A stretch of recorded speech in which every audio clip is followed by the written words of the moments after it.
morning. Rise and freedom. I'm Austin Peterson. You're watching and listening to the Wake Up America show at wakeupAmericaShow.com. We're glad and thankful to have you here. We appreciate everybody joining us nice and bright and early. It's 7:02 a.m. on the 8th of May. All right, well, let's go ahead and get the show started. Robert F. Kennedy Jr. accepted his invitation to join the Libertarian National Convention at their presidential nomination ceremony. That makes two presidential candidates who have already announced to speak at the Libertarian Party's convention. Who doesn't have their own presidential candidate yet? Are they at risk of being overshadowed by these two competing presidential candidates? Let's talk to my good friend Remzo Martinez, joining us live this morning. Good morning, Remzo. Thanks so much for joining us on the show today. Austin, we're living in the Twilight Zone or something. Yes, like, it what is going on? We could have never seen something like this happen, but now he's challenging Trump to a debate there. Probably won't happen, but it's big news he's going to be there at all. Yeah, if you had said this 8 years ago, no one would have ever believed you.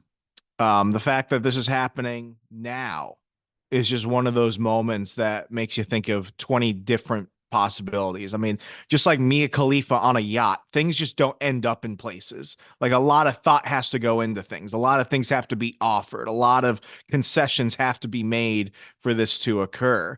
And, this is either one of the best strategies to try and pull in people who otherwise may have voted for Trump, but they just like being contrarians, or this is like the ultimate concession because he knows that without the independent vote, without the libertarian vote, he cannot win. When we're talking about 1 to 3% of the general vote, though, what does that mean when you're looking at the Electoral College? In 2020, he said that Joe Jorgensen went ahead and stopped him from winning Wisconsin, stopped him from winning Michigan. We can't neglect that. When it comes to RFK, he was pretty much looking at the Libertarian nomination until he went ahead and brought in Nicole Shanahan. And now he kind of pivoted a little bit more left, and now he's coming back to the LP.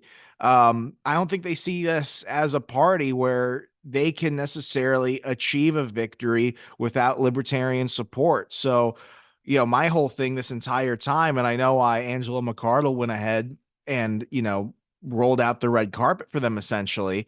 Does this mean that the Libertarian Party cares about actually competing? That's the question that's on top of my head. I would not have invited them. That's just my view. As somebody who is selfish and wants all the attention on me, I wouldn't have done it. Maybe there's a strategy I don't understand. I'm willing to change my mind, but this looks weird for everybody. Yeah, I'm going to play Angela McArdle's interview that I did with her last Thursday. I wrote a piece that just went, it was like a firestorm inferno, came out on Friday on your website, AMP America. Everybody was talking about the comments that she made about Donald Trump, because I asked her to, she could say something nice about Donald Trump, and she did. And a lot of libertarians were very angry about that, and understandably so. They're Libertarian Party members. They want all the attention on their candidates, Remzo. If I was running for president this year instead of 2016, and they were inviting competing presidential candidates from competing parties on there, I'd be pissed. It doesn't make sense from a perspective of the other candidates. It makes sense from the party just trying to get attention at large. I guess my question for you, Remzo, is they're all using each other. Trump's using the LP for attention and to get those voters. RFK's doing it for the same reason. The LP is using them to try and get attention. But who benefits the most from this, would you say? Probably not the LP. Nobody ever won in life being a side chick. And that's what this is. I know that Angela went ahead and posted some Google trends where, people were looking into libertarianism and the Libertarian Party. That's nice at a surface level. That's getting secondary results. I'm going to do something that will probably piss a lot of people off. I'm going to give Nicholas Sarwark one compliment. No, okay? No, boo this man. I'm going to give him one compliment. Okay. Of all the dumb shit he did, he was really, really good at keeping things laser focused on the Libertarian Party and the nominees. This is not something that she has necessarily done going into this general election that I've seen. And as we go forward, if this is something she's willing to do at the national convention, I wonder what her and others on the LNC are going to do after they have a nominee and after they're trying to convince people out there that in November, they have to show up and vote for this nominee. Sarwark was singularly focused and he was able to achieve a lot in 2016. 2020 was just 2020 and there was a lot of shit going on, but like when you've done something that even he wouldn't have done, this is as if Hillary Clinton and Donald Trump showed up in 2016. Even if he had done that, like that wouldn't have been something he would have even done. So I mean, this is just I don't see being the political side chick in this situation making things any better for the LP. I asked McCardle, and I'm gonna replay her interview after you and I get done speaking, just so people can get deeper context on this conversation.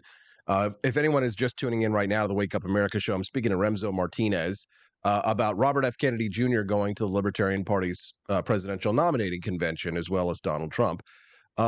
I spoke to Angela McCardle about what's happening with the LP and the reason why it appears that the LP is floundering, struggling more than it ever has, losing members more than it ever has, donations down more than it ever has been, is because apparently they had put all of their hopes and banked on Dave Smith to be their presidential candidate. And then when he decided not to run, everything fell apart and it's chaos. And we kind of got these other candidates. I mean, some of them I know Josh Smith, for example, is a good guy. Doesn't seem to have the mojo to run. They're all the people that are there seem to be getting behind this Michael Rechtenwald character, who's a former Marxist professor, now claiming to be a libertarian. Not a big fan of Jews from what I've seen out there. Not the kind of guy you really want to have ready for prime time. I mean, it's kind of a mess over there, Remzo. I mean, just like the carnival is the Trump RFK stuff, but the LP is committed to be a sideshow, it appears. Especially after two Johnson runs. I mean, let's just, be a little bit fair in that regard. When you go from having a governor, a popular Republican governor as your nominee in 2012, that's a pretty high standard. Then you go ahead and you have two governors, love them or not, dislike them or not, in 2016. That's a higher standard. We have not been able to touch anywhere close to 2016. 2020, the Joe Jorgensen Spike Cohen ticket, that was like the ultimate concession ticket. But where did the LP really focus on? They really kind of focused on the lockdowns and the vaccines, and then it became like the pseudo Black Lives Matter concession speech, as if they thought that black people were going to vote libertarian, which they didn't. And now we're here where we are, where you didn't have anyone really doing large candidate prospecting. I had been really hoping for years now that John Mackey, former CEO of Whole Foods, would have ran. That would have been pretty big. You need somebody who's basically Jesse Ventura in terms of what he did for the Reform Party. You need somebody that has the charisma, has the status already, adds more to the table instead of just coming up and hoping that the table still has scraps for them. I feel bad for any candidate that becomes the LP nominee because having seen things behind the scenes, especially in the 2020 race, they're going to get butt kissed from this. They're going to have to fundraise like their life depends on it and hope that, after November ends, that they can just kind of like be left alone for a while because it's going to be just unforgiving. This is weird. I genuinely feel that the Libertarian Party will not be here within the next decade. Yeah, I agree. Remzo, one of our listeners here is offering some critique of your POV. They're sending in a text, and so can any of our listeners at 573-319-1586. Again, the text lines are open, 573-319-1586. And one of our listeners texted in and says that they think that this is a huge win for the LP to bring attention to the party. They say, so Remzo wants to continue the same tired stuff, running our candidates and lacking attention. Sounds about right. How would you respond to that, Remzo? I could be wrong. I don't think that when the focus is not on you, you win. I think when you're kind of a sideshow to the whole thing, to the main event, you don't win. You want all the focus on you. But if this is some strategy to bring in more people and it works out, let's see it. We've only got a couple weeks left. I like being wrong about things. I'm not one of these commentators that's gonna like die on a hill of this person's a moron. No, they could be right. I don't feel that that's the case. I feel like if I'm having a birthday party and two other people are having a birthday party, one of them is my bully, some of them is some random kid who showed up and is like, I get cake too. And then they're all, sharing my presents and eating my cake and they're in all my photos. And I'm not even in the middle of the photo. I would think that if there was a way, because RFK has been challenging Trump to a debate at the convention, if they can get the Libertarian nominee nominated, keep Trump and RFK there long enough, and get them to debate, I'll Then give it's a win. $100. Yes. Yeah, like that's it. I'll give $100 to the nominee. I'll do that right now. I'll make that pledge. I'll step up. I'll step up and make that pledge too. If they can get that presidential candidate up on stage with them and get them to debate, absolutely. I will also I'll do it live donate. on your show. That's how much I believe that's not going to happen. But if that happens, I'll eat crow easily. Speaking of Remzo Martinez this morning, we're talking about Robert F. Kennedy Jr. showing up to the Libertarian Party's convention. Now they just need to get Joe Biden, apparently, because they did reach out to all the other presidential candidates, and they're going to be in Washington, D.C. If Joe Biden can find the stage, they say they're going to give it to him as well. Probably not going to happen. But I guess the real big question I'll ask you, I asked Angela the same question is, do you think Trump peels off a lot of votes from libertarians and maybe RFK too? I think so. I was very much interested in RFK going back about a year. I especially think that after he went ahead and took, the Google money, aka brought on Nicole Shanahan as his VP, that really showed a large degree of just not being serious. Trump took a lot of libertarian votes in 2020. And it's because people looked at this and they were like, if Joe Biden comes in, things are going to be absolutely horrible. We're going to go into war. We're going to have a hyperinflationary state. The wokeness is going to go out of control. And the federal Leviathan is going to be filled with what? Like, was it 300,000 more IRS agents? Trump's not perfect. Trump, I do not think, is a libertarian. But, and like younger me would just be like, peeling my face off at this point. The rules are not made for us. We don't have a seat at the table. If you want to look at the people that are actually making things happen, it's Rand Paul, Thomas Massey. That's about it. It's it's people that have been nominated at the local level, mostly as Republicans. If we keep playing by these same rules and we keep saying, well, we don't win because the rules are rigged, but we keep playing by the rigged rules. I mean, how many more times are we willing to do this? At least under Trump, here's what I know. I had cheap gas. I did not have our country in another foreign war. We had energy independence. There was a lot of good. And frankly, that's why I'm voting for Trump again. Like, this is just how it is. Like, I can't keep going like this. A lot of people cannot keep going like this, especially I'm in Wisconsin. I'm in a battleground state. If I were in a state like Texas and I wanted to vote, RFK, Libertarian, something else like that, it wouldn't necessarily matter as much, which I believe Texas will go blue within the next decade as well. That's a whole other topic. But, like given where I'm at, given how things stand, if I have to pick between what I know worked out until the worst situation arose, in which I don't think anybody could have made good decisions during the pandemic and the lockdowns and everything, versus just freewheeling, doing whatever makes me feel good.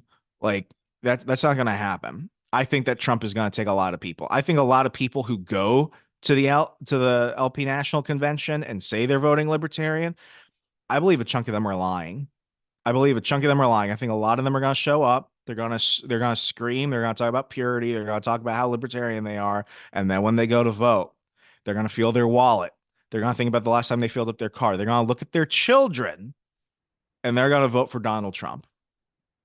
Yeah, I agree. I mean, that's where I'm at. I'm looking at the birth of my child. I'm looking at what has happened to my pocketbook and to gas prices in the last few years, and what's happened in the Middle East, and how horribly Biden has handled foreign policy. And honestly, Donald Trump was, not a genius at foreign policy, but he was damn good compared to many of the presidents that we've had, even in my life, especially in my lifetime. It's been a long time since we've seen a president that uses his swagger and his sheer, just balls to sort of bully our allies into stepping up and doing what they should be doing. I mean, this is a guy. Whenever libertarians criticize the guy, which there's plenty to criticize. Most libertarians these days, they're really heavy on the anti-war stuff, and they're a little bit lighter on the other issues, economics and stuff. And marijuana's taken a backseat because legalization has happened. Thanks, Joe Biden. Just kidding. But when you saw Donald Trump cross the DMZ and sit down and meet with Kim Jong-un, he's the only president who could do something like that. Bring Dennis Rodman to North Korea, host a basketball tournament, do a little basketball diplomacy. I mean, that is a man who is committed. Obviously, it raises his stature and his profile, but that is a man who is committed to actually trying to bring peaceful resolutions to conflicts around the world. And here's the thing. People aren't impressed. Like Kim Jong-un and Vladimir Putin, they're not impressed by Joe Biden. Donald Trump is an impressive figure. Leaders around the world want to meet him. And one little side note, Remzo, I'll say this. One thing that libertarians aren't thinking about is the whole Javier Milei, Donald Trump axis of free market capitalism that could be created if Donald Trump becomes president of the United States. I mean, think about the international relationship that we might be able to build with this new potential capitalist utopia of Argentina as Javier Milei builds their economy. I mean, the new sort of international cooperation that could occur between the United States and this new South American ally of ours. I mean, that's an incredible benefit to the United States. I mean, those are the seeds that we should be planting for trees that we won't get to sit under, but maybe our children and our grandchildren might. Do you know what I'm saying there?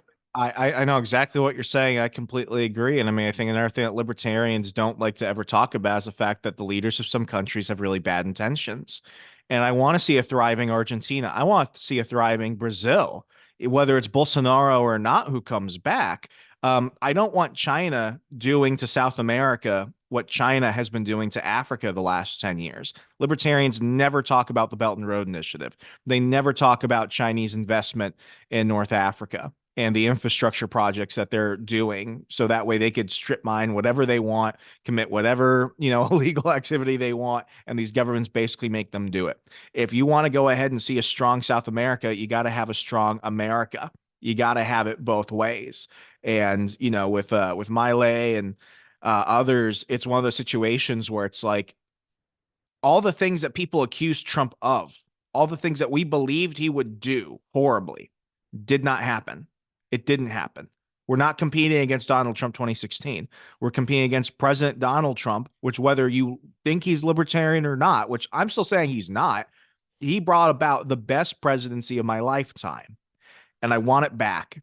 And I want to see him actually fulfill the promises of going after the deep state, which I believe rolled him in many cases. Like, come on, man. He promised the JFK records the day after the election. And then when it looked like it wasn't happening, he was like, well, I guess I'm keeping those, aren't I? You people didn't fulfill your end of the bargain.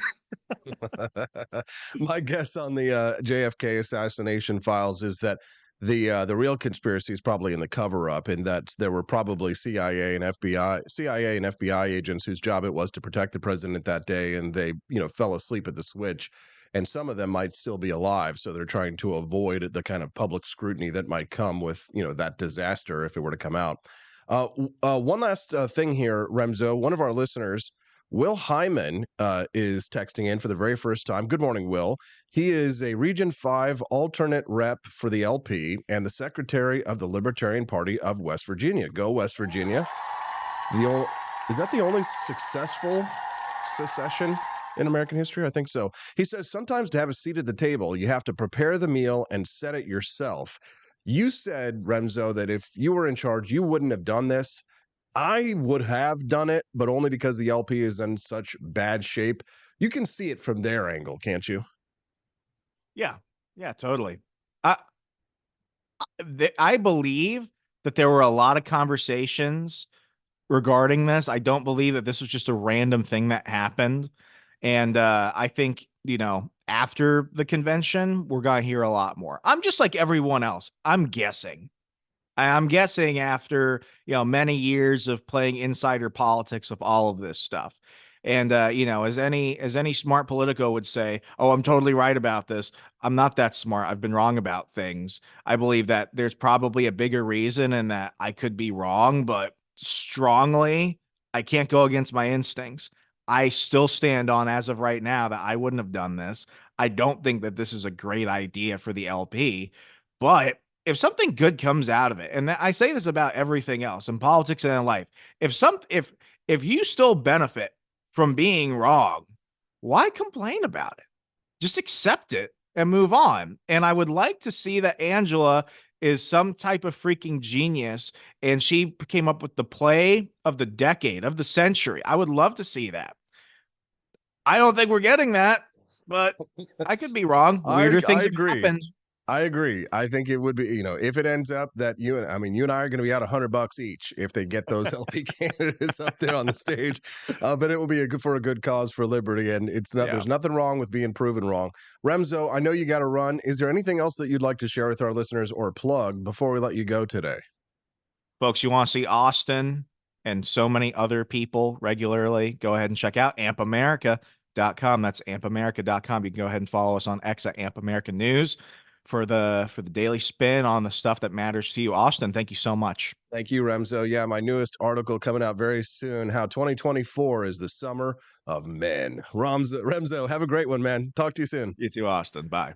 Thanks very much. What do you guys think of Remzo Martinez? Oh, yeah. Give him a like on the stream. How about a little heart over there? We appreciate you very much. Mommy says that she thinks that America should be allied with Russia. There was a brief period after the end of the Soviet Union that something like that might have happened. And there was a chance of that, but it's amazing. People were still in that Cold War mindset and very untrusting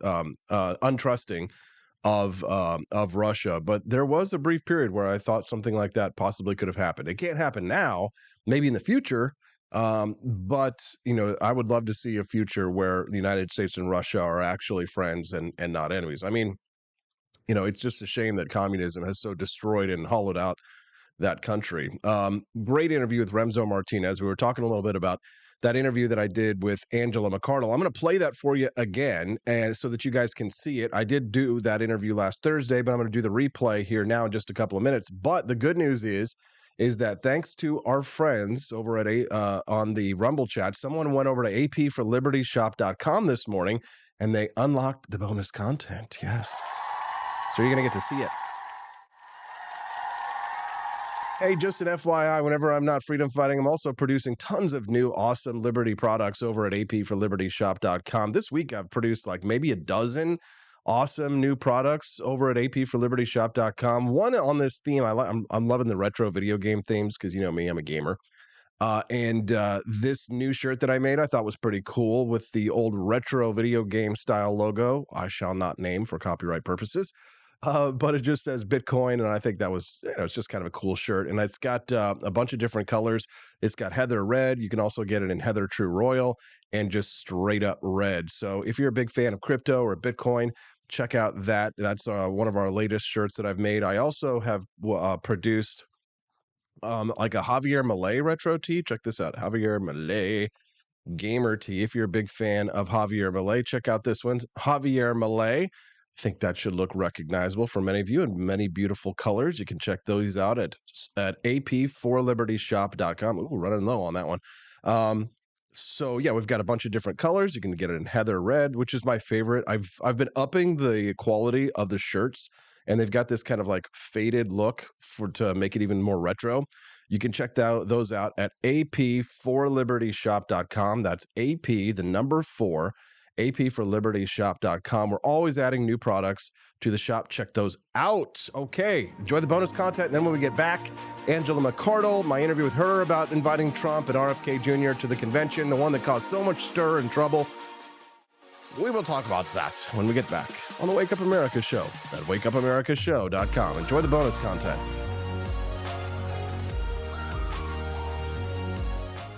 Wake Up America show's bonus content looking at video games with libertarian themes. Today we look at the story of BioShock Rapture Ready on the libertarian nightmare of BioShock's objectivist city. Video games serve as virtual tourism, offering immersive explorations of both real and fantastical places. Titles like Assassin's Creed combine historical sightseeing with action, while others present apocalyptic or fantastical settings for players to explore. Games often use captivating settings as mere backdrops for gameplay. However, some games, like BioShock, ambitiously use their environments to weave intricate narratives and explore deep themes. BioShock, a standout in storytelling through world-building, introduces players to the underwater city of Rapture, an objectivist utopia gone wrong. The game begins in 1960 with a plane crash in the Atlantic, leading the protagonist to a mysterious lighthouse and subsequently to Rapture via a bathysphere descent. Inside the bathysphere, a film narrated by Rapture's founder Andrew Ryan outlines his vision of a society free from governmental, religious, or communal interference, encapsulated in the isolated underwater city. Rapture, built in the 1940s, resembles a submerged Manhattan with its neon-lit skyscrapers and unrestricted capitalism, now a dystopian nightmare due to unregulated scientific ambition. The city's descent into chaos is driven by the misuse of plasmids, genetic modifications granting superhuman abilities, which have destabilized the population into violent splicers. The narrative unfolds through environmental storytelling, audio diaries, and ghostly visions, depicting the city's opulent decay and the societal breakdown driven by rampant individualism. The game's writers clearly dislike libertarians, and it shows with their dystopia that's a clear attack on free market values. Rapture's story is a cautionary tale of libertarian ideals crumbling under their inherent contradictions, visible in the disparity between luxury and ruin throughout the cityscape. Amidst the chaos, the player encounters the Big Daddies and Little Sisters, genetically modified beings central to Rapture's economy of Adam, a resource derived from corpses. Moral dilemmas arise when confronting the Little Sisters. Players must choose between harvesting them for greater Adam or curing them at a personal cost, reflecting the game's underlying ethical questions. Despite being over a decade old, BioShock remains relevant, paralleling real-world issues like societal division and environmental decay, framed by its mid-20th century aesthetic. Revisiting BioShock today feels timely and prescient, as it mirrors current global challenges through its narrative of a decaying utopia, urging players to reflect on their societal values. BioShock and its sequels are available in an enhanced collection for modern consoles and PCs, providing a comprehensive experience of its compelling dystopian vision.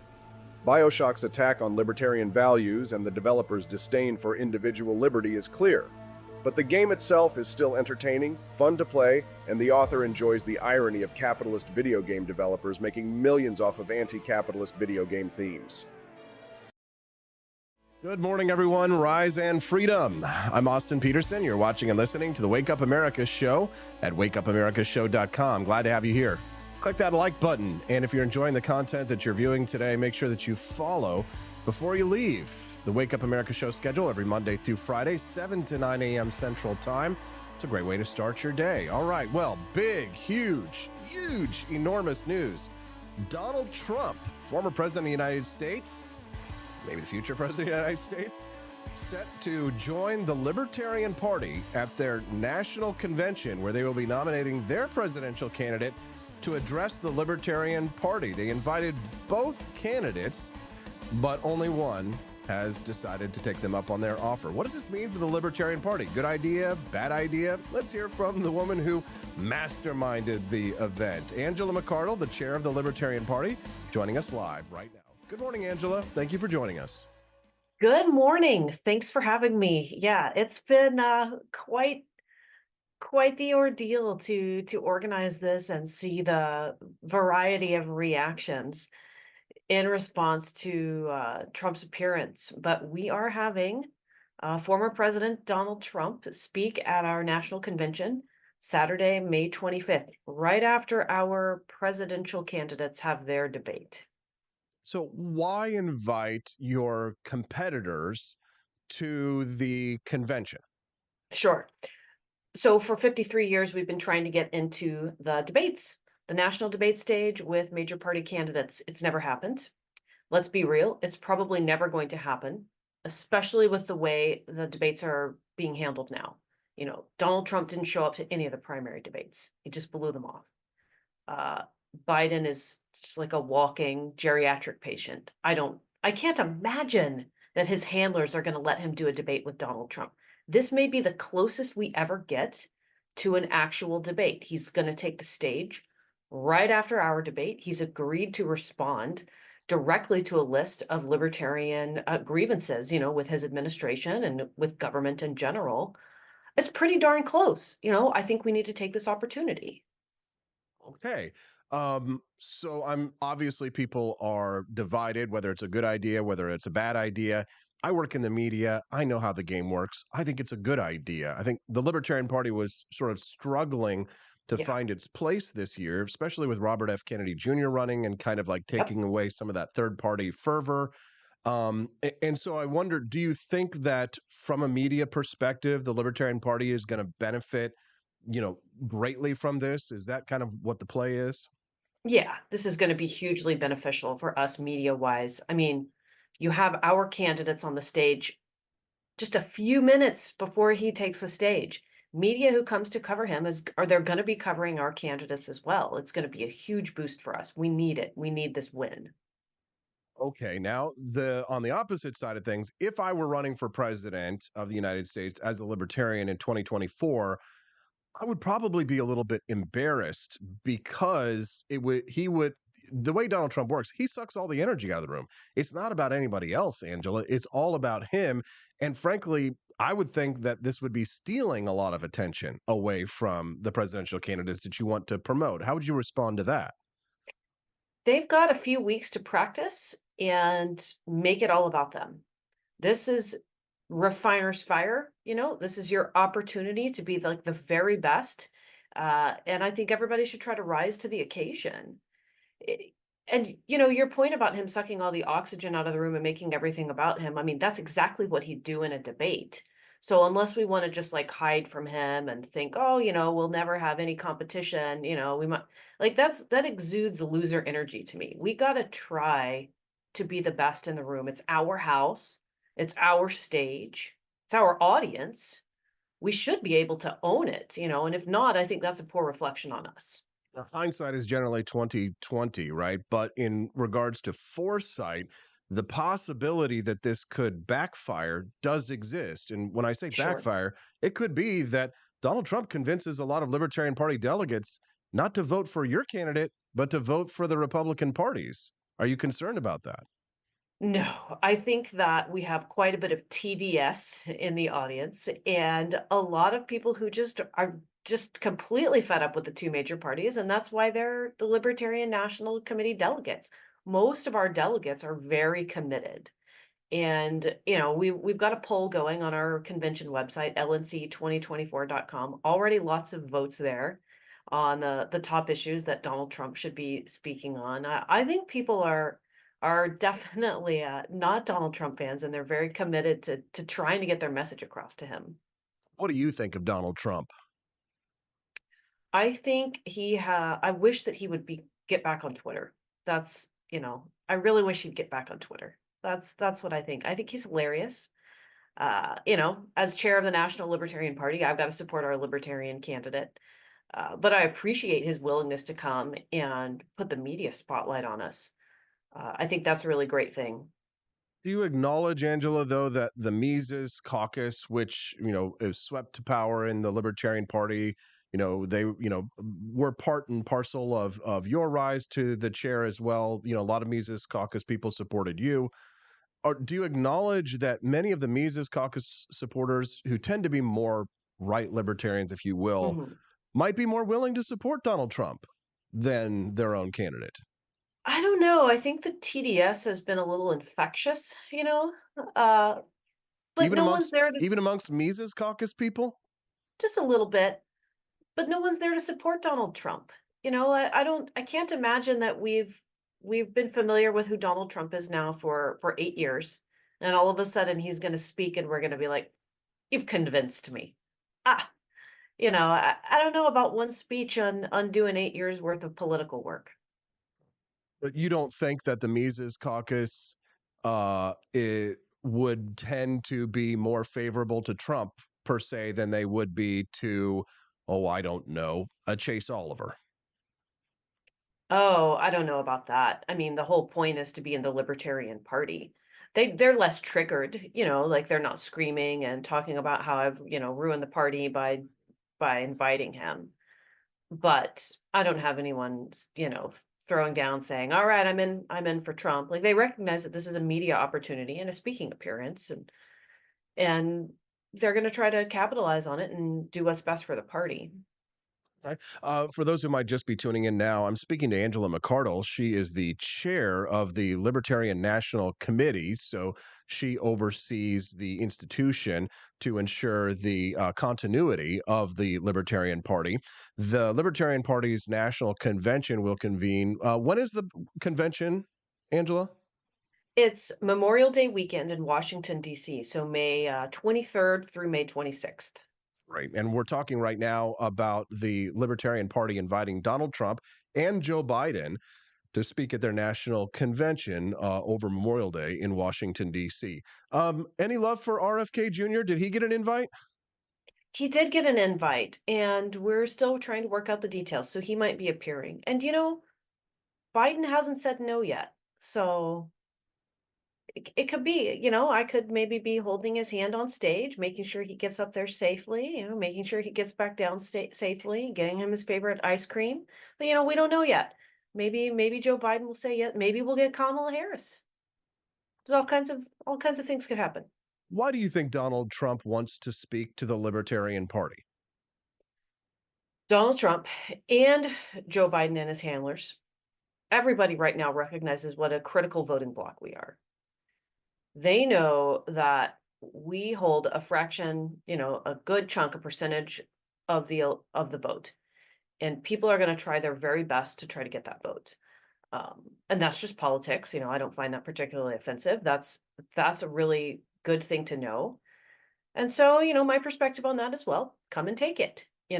Come give us your best speech, not a stump speech. We want to hear you speak to us and our issues directly, and let the broader members and small L libertarians decide. What are some of the issues that you think would differentiate Libertarian Party presidential candidates from Donald Trump? In the Fed, audit the Fed. It was part of Donald Trump's 100-day plan. He was going to audit the Fed, and then it didn't happen. Peaceful foreign policy. Donald Trump, I think, has been one of the best presidents on foreign policy in a long time. He didn't start any new wars, but he didn't bring the troops home. There was still a lot that could have been done. People weren't happy with the arms deals with Saudi Arabia, the drone strike on General Soleimani. There's still quite a bit of room for improvement there. Not growing the national debt. I know a lot of stuff went down in 2020, but we had that COVID stimulus package that kicked off a massive inflationary hike. That's definitely a concern. And then Julian Assange, the CIA was basically trying to murder him under the Trump administration. I'd love to think that Donald Trump has had a change of heart since then, and he understands how horrendous the deep state is. But we'd like to see all charges dropped against Assange. That's a pretty good summary. In terms of the electoral politic question, Robert F. Kennedy Jr., running fairly strong as a third party candidate in many national polls. He might not be on the ballot in all 50 states. I know he flirted with the LP for a little while, ultimately decided not to run for the nomination. But does he kind of hamstring the Libertarian Party's efforts in this election, sort of like a Ross Perot effect, where he kind of, is stealing some of the thunder from third parties that we might typically have? It'll be challenging. It'll be challenging, and we'll see what happens with ballot access. And I wouldn't say he's officially out of our race until our nomination happens. But it makes ballot access more expensive. It definitely splits the protest vote, because plenty of people vote for the Libertarian Party candidate who are not party members, who are not libertarians. They just hold their nose in in disgust and pick a third choice. So it splits that pretty considerably. So yeah, there's a lot at stake. And of course it totally messes up the conspiracy that I was a Democrat and trying to hand the party to the Democrats. So there's a lot of confusion now, right? Like Yeah. Democrat or I Trump mean, supporter. listen, if you're not getting called every single thing, a communist, a capitalist, a Zionist, an anti-Zionist, a Semite, an anti-Semite, if you're not getting called at least all of those things on both sides of the issues, then you're not a true libertarian. That's Angela, right. I have a lot of friends in the Libertarian Party from my days. I spent a decade doing activism in the Libertarian Party, and there are some wonderful people there who are doing great things, and I wish you well. I'm an idealist, right? And I'm an ideologue, but I'm also a realist. And I sort of see what I see happening, and I'd be curious to get your reaction to this. What I see happening is a situation where Donald Trump is probably going to get a lot of libertarian votes, small L libertarian votes. People like myself are voting for him because the left, the woke left, is presenting an existential threat to the United States and to our way of life. And Donald Trump did a lot of libertarian things. He wasn't a libertarian like you and I are, but he did a lot of libertarian things when he was president. So I'll be voting for him this fall. Now, it appears as if the Libertarian Party at this moment is weaker than it's ever been, that the numbers and the fundraising appear to be diminished, at least from what I'm able to tell from outside reports. And I want you to give me an accurate assessment, at least as honest as you can be, being, the head of the LP, of where you think the LP is really at in this election, because the promises were that the Mises Caucus takeover would result in more members, a stronger party, and it would outpace Gary Johnson's vote percentage from 2016. That does not seem to be the track that you all are on. Can you be real with me, Angela? Tell me where you're at and where you see the Libertarian Party landing this fall in November. Well, let's see. Without throwing anyone under the bus, we had a plan to get a particular presidential candidate that our members were very excited about, who has a lot of media connections and was going to do quite a bit for us. And he ended up not running. And that definitely left us in the lurch. And Kennedy is also presenting definitely a bit of a challenge. And it sounds like I have a toddler right outside my door. I'm so sorry. He woke up about It's 2 okay. hours early. The future we're all fighting for. But yeah, please continue. So, it's going to be a difficult year election wise, which is why I'm doing anything and everything I can to get things turned around and get us on a right track and get us off to a fiery start as we get into the general election season. Membership has definitely gone down a little bit as we've had a lot of internal fighting, and people who are much more culturally left, or maybe that's not even the right, people who are more politically centrist have decided that they're not interested in a radical party. And so there's been definitely a lot of factional fighting in the party. And we're really struggling right now to understand our identity. Are we a party that is going to carry on the message of our founders, or do we want to be a centrist third choice? And I choose radicalism. I think that's a very good answer, Angela, and it's honest and it's fair. It is a shame that one person, depended on the outcome for the entire party. Certainly, you need a bit of a multipolar approach in a political party rather than a unitary focused on one single person in order for it to work.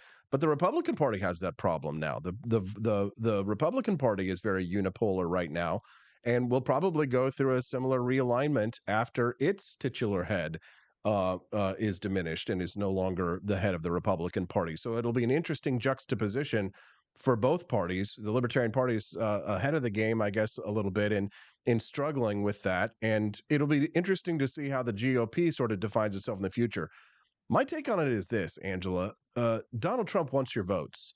And hearing the sound of your toddler outside your door, I consider, my own child, which is forthcoming. And I truly believe that the future of the United States is in great peril from the left, from these protesters on campus, the people in 2020 who wanted to burn this country to the ground and still want to do so. And I do believe that Donald Trump acts as a bulwark. Can you at least say one nice thing about Donald Trump, that amongst libertarians and Donald Trump, we do all share the same enemies, do we not? Oh, certainly. Yeah, absolutely. I mean, my loyalty has to be to the Libertarian Party, right? Because I'm literally like, I am the fiduciary. But Donald Trump is a much better person and president than Joe Biden. There's no contest, and We're all hoping and praying that if he's elected, he does, a good job. I don't think that any libertarian should be fatalist. As a Christian, Christians are told to pray for the leaders of the country, love your enemies. I don't consider him an enemy. I consider him like a political opponent. But we want him to do the best job possible because I want to live in a place where my child has a good future. I don't want federal vaccine mandates. I don't want any of that crazy stuff. I don't want $30 minimum wage federally that crushes small businesses. Like, we want to prosper and thrive. And, to the extent that we push him in the right direction and make more of those things possible, I think that's a very good thing. I think so too. And I think it was a brilliant move to invite him and the other candidates to the party, Angela. So definitely kudos to you. That was an absolute coup. Well done on that. We'll all be paying attention to what happens at the Libertarian National Convention in Washington, D.C. Angela, is there anything else that you'd like to share or plug before we let you go today? If you're interested in attending our convention, you can go to lnc2024.com. And then if you're interested in finding out more about me, you can go to angelamcardle.com. You go, angelamcardle.com. You can also follow her on x.com as well. I've tagged her in my pinned post for this stream today, so you can follow her there. Angela, thank you very much. Good luck. Congratulations on getting the former president to your convention, and good luck this fall. Thank you. Thank you. That's Angela.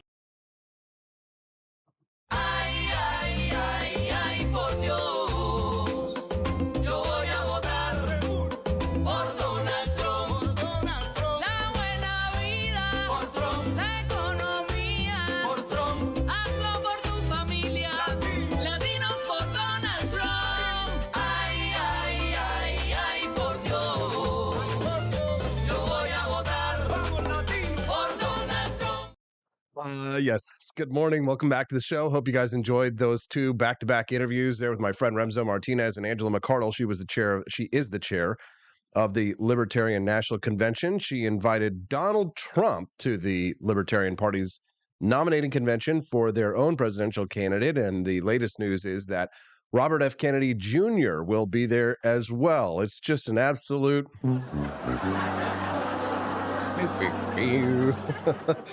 but it can't get as bad as it has been these last few weeks for Kristi Noem. We're going to talk about her media tour. Can you imagine you're releasing a book and you're so excited to talk to everybody about your book, and you book out all these interviews, and then all of a sudden the book is the disaster and you still have to do all these interviews? And I mean, every day Kristi Noem's staff must be just no, like, God! No, God, please, no!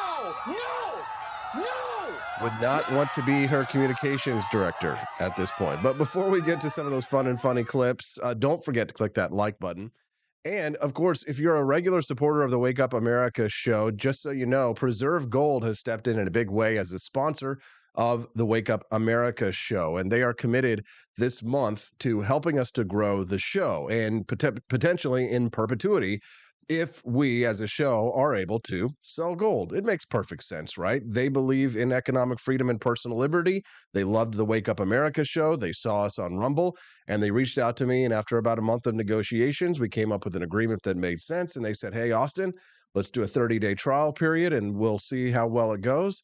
And if we can sell a fair amount of gold, then the Wake Up America show is going to have a big sponsor for quite a while. And what is that going to mean? Well, it essentially means that we're going to be able to double our productive capacity around here at the Wake Up America show. Now, obviously, I've got personal expenses and things, my upcoming child, and that's obviously good for me financially. But right now, the plan for the Wake Up America show is for me to take the part-time employee that I have right now, turn him into a full-time position, and to hire a full-time producer as well. So I would have a full-time marketer and a full-time producer. So the Wake Up America show can continue to grow, and we can start to expand our content offerings.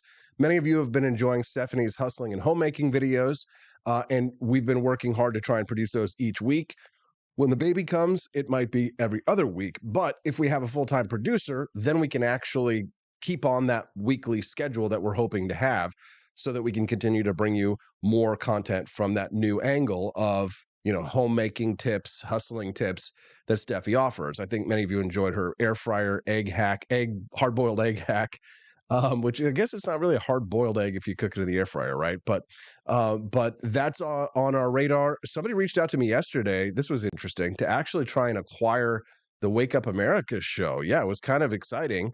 Someone reached out. They're big fans of the show, and they're starting their own network, and they were trying to woo me to go to their network. But I was like, no, right now I feel like we're in a good place.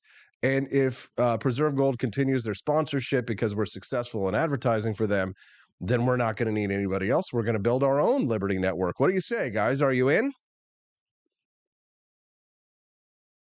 Now, listen, I know many of us are of modest means out there. Not everybody can afford to make a purchase in gold, but some people, they can't afford not to. The Wake Up America show has always been a strong believer in owning gold and silver as a cornerstone of your portfolio. And Steffi and I, we take our own advice. We absolutely stick to that as well. And we believe that Preserve Gold, who has a perfect rating with the Better Business Bureau, is a great way for you to, one, get educated about gold, and two, secure that financial lifeline to ensure that you have that cornerstone of your portfolio squared away in case inflation continues to rise and in case of a worst case scenario in the future. So if you have questions about what Preserve Gold does, what they offer, they'll offer you a free information packet, and you can get that packet by sending a text message to Liberty at 50505. That's Liberty to 50505. If you have the means to do so, to invest in gold or silver, or even if you just want more information, text the word Liberty to 50505. And I've had some conversations with many of you who've reached out to me behind the scenes. My buddy Roger Reynolds sent me a really nice long email that I still need to get back to this week, asking about Preserve Gold. And a lot of people will send, like Fred, he reached out and he's like, you know what, Austin, this is not something that I can afford right now. But he does buy a lot of stuff from apforlibertyshop.com. That's great. And that's fine. I understand that it's not for everybody.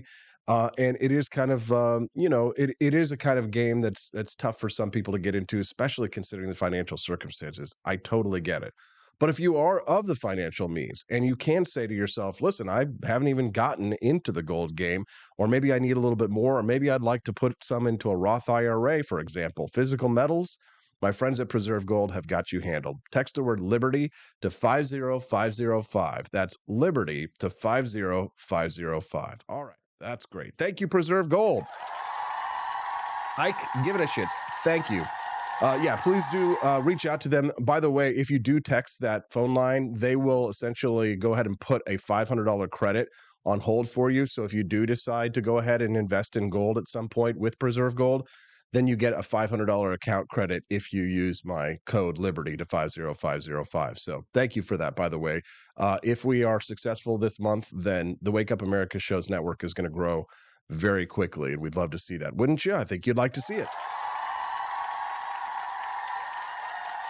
There's Mommy says, buy gold and silver. Don't forget the silver. Yes, also a good idea. All right, Kristi Noem. She's on her foot and mouth tour. She's been just getting hammered, raked over the coals after her book came out that said that she shot her dog Cricket. And then it came out that she said she met North Korean leader Kim Jong-un. That didn't happen, apparently. Let's just, you guys ready to watch the poop show? Let's watch the poop show. It is very funny and sad. Still think that you are in line to be Trump's vice president? No, it's up to Donald Trump. He's the only person who will decide this. He's the only person who will decide. And yes, I do speak to him. May I ask what he said to you about being vice president? I never tell anybody my personal conversations with Did the dog story come up in your conversation with Trump? I talk to President Trump all the time. About the dog? About a lot of things. And right now, I tell you what, he is being persecuted in a political witch hunt in this court case. So I'm proud of him about how tough he is and how well he is doing. Did you bring up the dog? Yes, enough, Stuart. Did you this interview is ridiculous, what you were doing right now. So you need to stop. It is. Okay. It is. Let's talk about some real topics that Americans care about. I'm afraid we're out of time. Oh, well, of course we are. We do thank you for being with us. Right. I know I pressed hard, but that's what people are talking about to this day. Yeah. Governor Noem, thanks for joining us. We appreciate it. First of all, I always loved Stuart Varney. I've got a really good story about Stuart Varney. When I used to work at the Fox Business Network, which is this is what this channel is, I actually got to spend a day producing for Stuart Varney. and it was the day of the earthquake in New York. And I'm sitting around the table with Stuart Varney and his team, and we all had Blackberries back then. You guys remember Blackberries? You know, it was like, this was 2011 ish, yeah. And all of a sudden I get an alert on my phone that like the U.S. Capitol is being evacuated, and people think that there's a bomb that went off in the Capitol, because the Washington D.C., the Capitol shook, so people thought it was like an act of terrorism or something like that. Turns out that it was actually just an earthquake that happened back then, and I didn't even know that there was a fault line on the East Coast at the time, but apparently the Fox News building shook and like waved back and forth. And I didn't know, because in the meeting with Varney that we were sitting in, we were like in the top center of the building, which is kind of like the right place to be if you want to have like the most stable experience at a skyscraper. We were like on like the 40th floor or something. And my friends who like worked for John Stossel's team, they were sitting on the edges of the building on like the 40th floor. And like my buddy Maxim, he's been on the show a few times. I think it was him who told me the story. I could be wrong, but I think it was him who said that he was sitting next to the window when all of a sudden the building started to sway. And he was like, you know, when you look at a skyscraper, usually you look and you see the skyscraper next to you. But when there's an earthquake and the building starts to sway, he was looking out the window down at the street, and like straight out the window and down at the street, because the building had like kind of turned on its side a little bit. And when you're high up enough, the sway is much worse the higher up you are in the building. So anyways, just an interesting little anecdote that I had. But I always had respect for Stuart Varney, because he was never really a shill. He's always been a conservative, and he's a real journalist. He's kind of an attack dog to some sense. So maybe that's why Kristi Noem wanted to put him down. But I think he did a good job there asking her these questions. I mean, he's grilling her, but she's not responding well to these things. And I've read that her odds of becoming the vice president have just gone to almost Did nil. the dog story President come up in a Trump. conversation I with talk Trump? to President Trump all the time. About the dog? About a lot of things. And right now, I tell you what, he is being persecuted About the in a dog? political witch hunt in this court case. So I'm bring proud up of the him dog? about how tough he is and how well he Did is he bring up the doing. dog? Bring up Yes, the dog. enough, With Trump. Stuart. With Trump. Did you This bring up the interview dog is with Trump? ridiculous, what you were doing right now. I don't So think you so. need to stop. It is. Nice. It is. We'll Let's stop. talk about some real topics that Americans care about. I'm afraid we're out of time. Oh, well, of course we are. We do thank you for being. Yeah, well, of course they are, but it's not bad. Why is Noam still talking? One listener says, Quest Fanning says, ironically, the day of the earthquake in NYC, I was visiting California. I've never felt an earthquake. Interesting. Clearly, if you're taking it out of the book, it's because it's untrue. Well, I've given you my answer. No, and that's not the answer. You recorded the whole book, the audiobook. You read this whole passage out loud. Why didn't you take it out then when you read the audiobook? You know, I've traveled for years. I've been involved in policy for almost 30 years. Okay, but you didn't answer my question. When you posted pictures and video of yourself recording the audiobook. When you recorded your own audiobook, you didn't notice I'm this not going to passage? discuss about my meetings with world leaders. I'm not asking you to. I'm asking you about recording the audiobook. Did you want to talk about something else today? No, I just wanted to know. I mean, we're just trying to get a straight answer from it. But clearly, if you're taking it out of the book, it's because it's... Man, it just gets worse and worse. I agree with you there. But going back to what you said a moment ago, maybe not lying to the American people. And I think this is important to talk about because the book's called No Going Back. The truth on what's Ike Giving a Shit says, about the dog question mark, does Trump like dogs? No, Trump does not like dogs, but Trump does like winning elections. wrong with politics. And I think part of the problem with politics today is that politicians aren't honest with the American people. So if you asked me a month ago, who's at the top of the list to run with Donald Trump, I would have said your name. If you asked me that same question this morning, I don't even think you're on the list. Really? So my question And for why you, is that? yes, really, and it's because of things that have come out in this book, like your claims that you met Kim Jong-un, and then over the last week, I've been to the DMZ. I've been to the area. What I've said did you stare is that down Kim Jong-un? Let me, Governor, 1 second. I will give you an opportunity to respond. I just want to get this out there. So here's the quote from the book. You say that, I remember when I met North Korean dictator Kim Jong-un, I'm sure he underestimated me, having no clue about my experience staring down little tyrants. Governor, that never happened, did What it? I have said in the book is that when I became aware of the content, that we had it changed. And that's the way that it is. So I should not have put that anecdote in the book. I'm not going to talk about my meetings. But an anecdote indicates that it happened, right? I'm not going to talk about my conversations with world leaders. I've been involved in policy for 30 years. For 30 years, I've been traveling the world, talking to world leaders, and that is a conversation that I'm not going to have in this book. So I've answered that in interviews already. I've been very forthright. And I think that a typical politician wouldn't be that honest. As soon as it became to my attention, I asked for the content to be changed, and it has been. Governor, I'm not asking you about the details of this alleged meeting. I'm asking if the meeting actually happened. I don't think it did. And I think if it did, you'd be able to confirm for me that, yes, it did, and here's when it happened. It happened, say, at such and such a date or a month, or you don't have to be specific. I'm not going to talk about my conversations. You're going to continue to have to answer this question then. I don't think so, because the average American citizen is more worried about the border. They're more worried about what we see in a White House and a president that since January has gone out there and misled the American people over 150 times, and nobody pushes him on what he says, that he was imprisoned with Nelson Mandela. She's that right. He drove an 18-wheeler, that his uncle was eaten by cannibals, that he started She's right. the civil rights. But she's right. You're right, Kristi. But the problem is that, like, yes, his laws don't make it okay for you to make up that stuff either. I mean, listen, we're trying to get the lady vote here, okay? We're playing identity politics on the right. I'm not saying I agree with it. I don't like identity politics. I think it's terrible and nasty and stupid and evil and crappy, but people do it. People are going to vote based on the color of somebody's skin, or whether they got boobs, or whether they're this or they're that. They're white, they're Catholic, they're black, they're brown, red or yellow, black or white. They are precious in his sight. Jesus loves all the children of the world. But I have biases.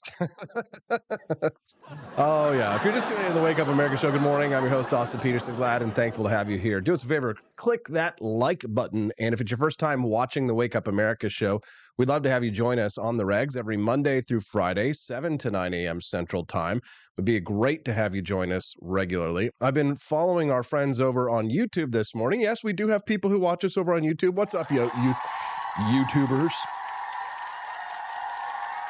Mr. Grom Agarizer joining us, JP as well. What's up, JP? As well as Wendy Weiner, A.L. Wild, Nathan Madden, and McCarthy 1776, Chris O, and Trump 1 over there on YouTube this morning. I see you guys. How are y'all doing? Do me a favor, click that like button there before you leave. We'd love to have you be a regular guest.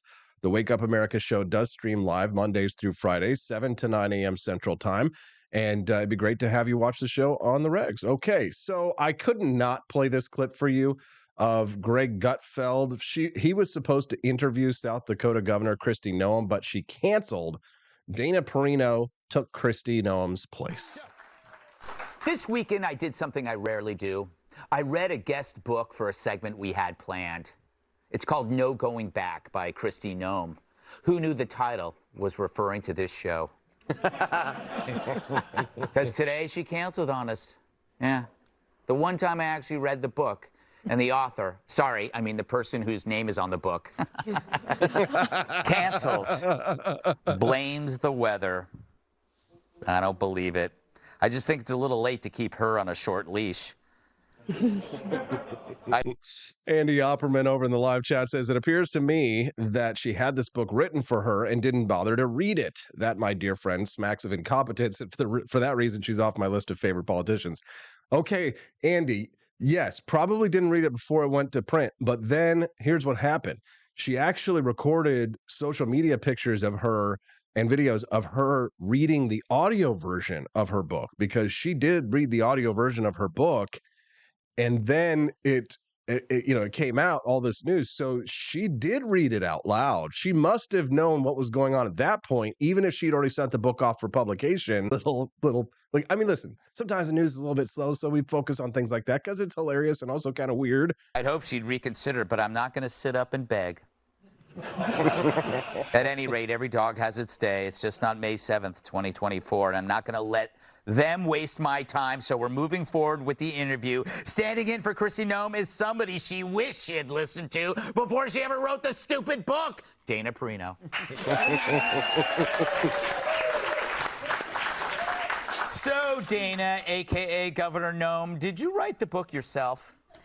You know, that's a great question for someone who wrote the book. And I don't think I will dignify your question with a response. And there are so many other important issues in the world, like animal cruelty. You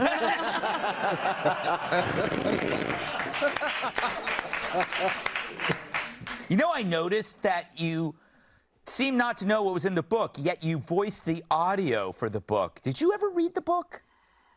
Thank you for reading my book. I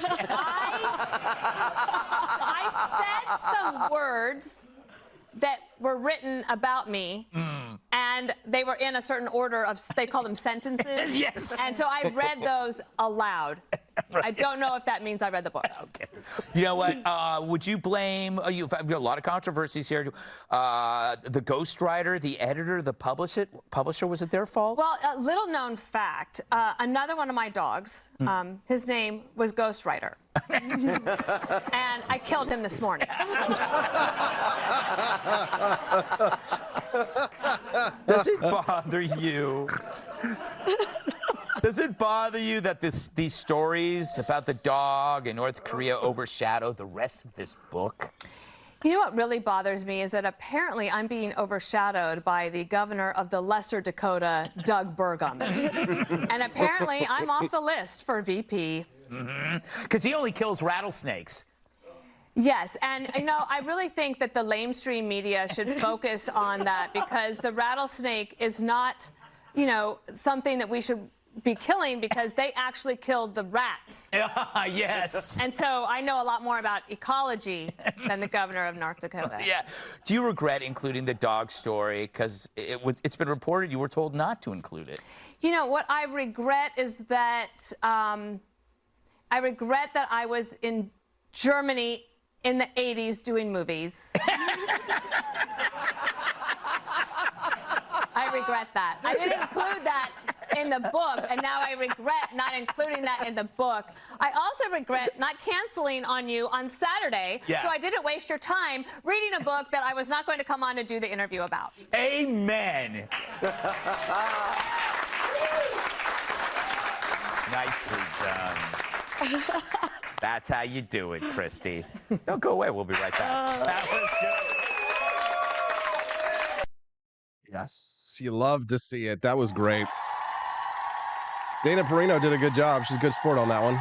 I didn't know she had comedic chops, but it turns out that she did. Kristi Noem now walking back some of her claims that she made in the book about her dog in this interview on Fox News. Well, Sean, you know how the fake news works. They leave out some or most of the facts of a story. They put the worst spin on it. And that's what's happened in this case. I hope people really do buy this book and they find out the truth of this story, because the truth of this story is that this was a working dog and it was not a puppy. It was a dog that was extremely dangerous. It had come to us from a family who had found her way too aggressive.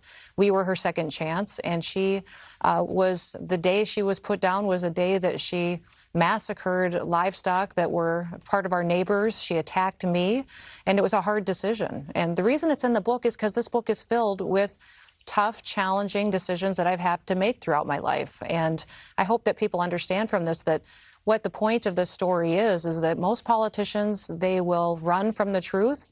They will shy away and hide from making tough decisions. I don't do either of those. I tell the truth and I make tough decisions. People attacked me during COVID for keeping my state open. Yeah, you tried to close it, Kristi, and your legislature checked you. Now you get credit for not pushing against your legislature, but you're taking credit for something when you tried to lock your state down and her legislature stopped her. And then when it became politically popular to stand up as a conservative against COVID tyranny, then she was on board. Now, was Kristi Noem one of the top 5 COVID governors? Yes. Is it sad that the governors across the many states were so terrible that a governor like Kristi Noem, who was a Johnny-come-lately to the COVID cause, has to be in the top 5? Yes, also true, also sad, but very little bit of an obfuscation on her record there. Ask yourself this: who was the number 1 best COVID governor? Remember, Ron DeSantis was not number 1 because Ron DeSantis issued executive orders closing beaches. It took him months to get rid of mask mandates. So, I mean, you know, a lot of these conservative politicians are like, they love to whitewash their record when it comes to COVID-19. truth be told, the best COVID warriors were the people who never backed down, who never stood up for COVID tyranny, who never thought that, who never backed down to COVID tyranny in any way, shape, or form. But those aren't the people who tend to be the ones on the national level. They called me wrong and attacked me night after night on TV for not doing mandates and not forcing people to get vaccines or wear masks. They're doing it again now with this. I just hope people will read the book, find out the truth, because this was a dangerous animal. And I had a choice between keeping my small children and other people safe or a dangerous animal, and I chose the safety of my children. Yeah, well, here's the community note on that one. Noem's description of why she shot Cricket has morphed. Her book describes the dog as untrainable for pheasant hunting and killed chickens. That's why she killed the dog. When she was criticized, she changed her story from Cricket snapped at her to it bit her to having a biting history to now becoming a danger of children. And it includes the links to all of those stories there. What do you guys think? It's just an absolute crap show. I can't wait to introduce to you today for her very first time on the show, one of our newest guests. I'm looking forward to speaking to a young lady by the name of Lisa, and she is going to be joining us today for the very first time. She's a former SJW, former social justice warrior, former Wokie, now turned free market education activist. I'm excited to have her join us today. Lisa will be joining us at 8:30 a.m. Central Time to talk about education reform. She'll be joining us here in about 15 minutes to talk about her journey from woke to awake. And I'm excited to hear from her this morning on her thoughts on the fight for education freedom. It's been a big problem here in Missouri where leftist lobbyists, confirmed progressives, have been posing as grassroots conservatives here in Missouri. Specifically, this Gail Griswold character here in Missouri posing as a conservative Republican has been spreading lies and fear about the push for education freedom here in the state of Missouri. As a matter of fact, if you follow me on Twitter or X.com this morning, you'll see me going back and forth with this progressive activist, Gail Griswold, who is a registered lobbyist and claims that she is a grassroots conservative trying to fight against conservative causes like school choice here in the state of Missouri. Rare Camellia actually outed Gail Griswold in a post, finding that Griswold was the president of a company that was dedicated to progressive ideology and activism. And I have the receipts. Here we are. Camellia outed. Let's give it up for Camellia, by the way. This is how you know the people who come on the Wake Up America show, we're not just talkers. We're doers. We're fighters. Camellia Peterson, when she's not having fun and, goofing around here with me on the show in the mornings and talking about men's and women's issues and stuff like that, she's out freedom fighting. She's out doing the hard work to actually bring about the ideas of economic freedom and actual freedom fighters, baby. That's right. Now, this account at Mo Edwatch, tracking Missouri's education policy, they say, this Gail Griswold character, she hides behind this account. She is a progressive, confirmed, who poses as a grassroots conservative and is attempting to sink education reform here in Missouri. They've been spreading lies about how the education reform bill would mean that homeschoolers would have their guns taken away and homeschools would become gun-free zones. All lies. But they're playing on the fears of conservative activists to try and turn the grassroots here in Missouri against pro-freedom policies. They spread lies and dissent by posing as grassroots conservatives when they are truly committed to sucking up taxpayer dollars through green energy initiatives, meaning taking tax dollars that people like Barack Obama would be giving out, handing out, and advocating for progressive ideologies. Now, some people are saying, oh, well, it wasn't progressive, right? It wasn't progressive. She says that you can take a home remodeling business that discusses progressive home design principles. Oh, it's not progressive It's progressive home design principles, says another anonymous account named Gigi or what have you, pretending that they are grassroots conservatives. But here's the problem with the whole idea that, oh, it's not progressive ideology, it's progressive home designs. When you read the company's mission statement, you can see right here with Gail Griswold Elwin, who is the president of the company. They are a St. Louis-based, family-owned and operated design and build firm. Rethink Renovations blends progressive ideology. Oh!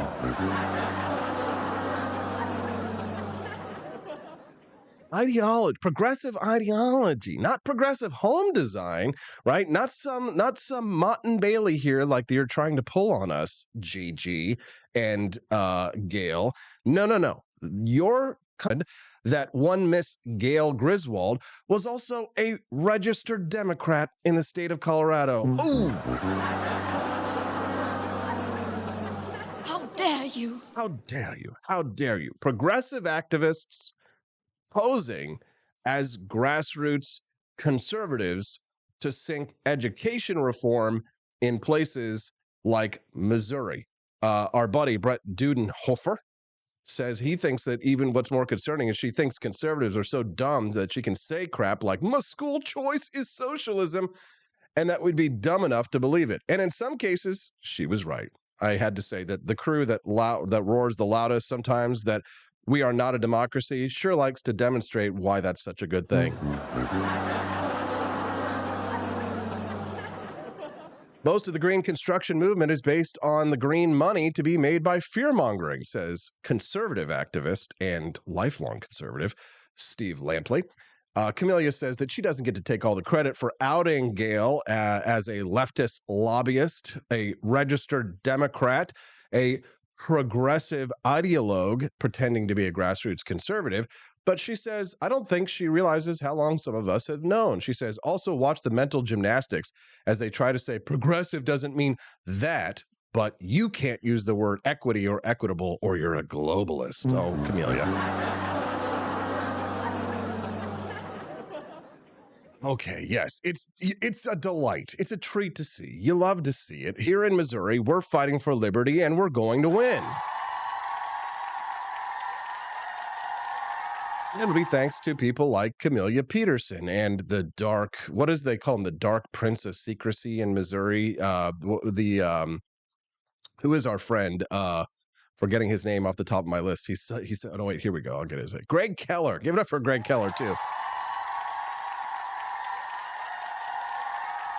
Greg Keller outed her there, say in that that article about Gail Griswold's progressive ideology company advocating for green energy, Mo Edwatch, that's Gail Griswold, and I both agree that spreading green consciousness begins with education, said Louis. You can read right there. St. Louis Green Remodeling Company works to revolutionize trade education and the future of green construction. Can you read that? No, but I do love this little part right down here.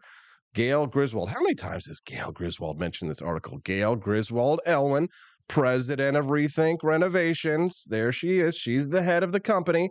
Gail and I both agree spreading green consciousness begins with education, said Louis. Interesting. Contact Gail Griswold for the curriculum. Interesting. Gail, there she is as the president of a company, a St. Louis-based design and build firm blending progressive ideology. Ooh.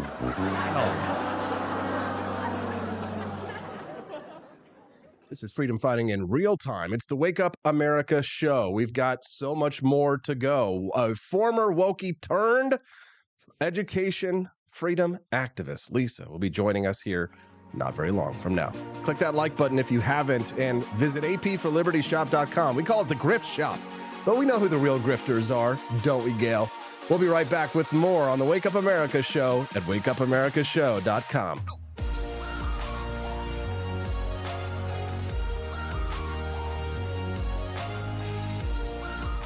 The Wake Up America show's bonus content looking at video games with libertarian themes. Today we look at the story of BioShock Rapture Ready on the libertarian nightmare of BioShock's objectivist city. Video games serve as virtual tourism, offering immersive explorations of both real and fantastical places. Titles like Assassin's Creed combine historical sightseeing with action, while others present apocalyptic or fantastical settings for players to explore. Games often use captivating settings as mere backdrops for gameplay. However, some games, like BioShock, ambitiously use their environments to weave intricate narratives and explore deep themes. BioShock, a standout in storytelling through world-building, introduces players to the underwater city of Rapture, an objectivist utopia gone wrong. The game begins in 1960 with a plane crash in the Atlantic, leading the protagonist to a mysterious lighthouse, and subsequently to Rapture via a bathysphere descent. Inside the Bathysphere, a film narrated by Rapture's founder Andrew Ryan outlines his vision of a society free from governmental, religious, or communal interference, encapsulated in the isolated underwater city. Rapture, built in the 1940s, resembles a submerged Manhattan with its neon-lit skyscrapers and unrestricted capitalism, now a dystopian nightmare due to unregulated scientific ambition. The city's descent into chaos is driven by the misuse of plasmids, genetic modifications granting superhuman abilities, which have destabilized the population into violent splicers. The narrative unfolds through environmental storytelling, audio diaries, and ghostly visions, depicting the city's opulent decay and the societal breakdown driven by rampant individualism. The game's writers clearly dislike libertarians, and it shows with their dystopia that's a clear attack on free market values. Rapture's story is a cautionary tale of libertarian ideals crumbling under their inherent contradictions, visible in the disparity between luxury and ruin throughout the cityscape. Amidst the chaos, the player encounters the Big Daddies and Little Sisters, genetically modified beings central to Rapture's economy of Adam, a resource derived from corpses. Moral dilemmas arise when confronting the Little Sisters. Players must choose between harvesting them for greater Adam or curing them at a personal cost, reflecting the game's underlying ethical questions. Despite being over a decade old, BioShock remains relevant, paralleling real-world issues like societal division and environmental decay, framed by its mid-20th century aesthetic.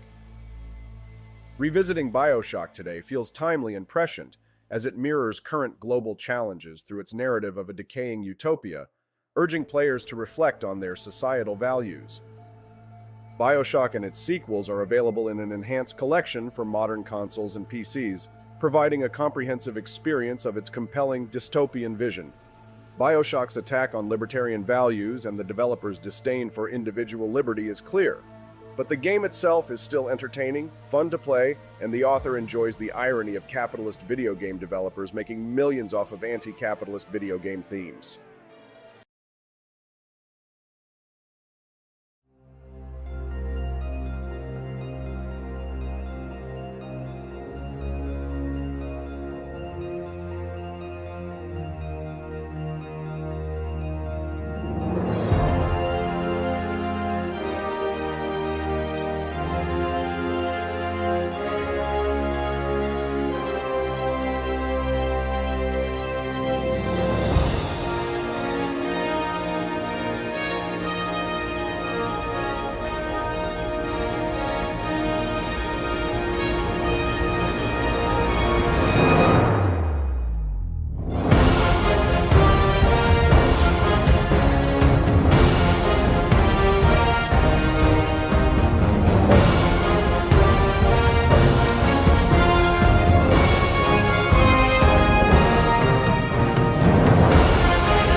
Of time, a year might seem like a mere moment, but oh, what a year it's been. In September 2022, Austin and Stephanie Peterson embarked on a journey to wake up America. They began humbly, with just 20 souls tuning in, learning, listening, and though challenges arose, like the looming shadow of YouTube demonetization, their spirit never waned. And now, thanks to you, thousands rise with the sun to join them, to listen, to engage, to be a part of a community.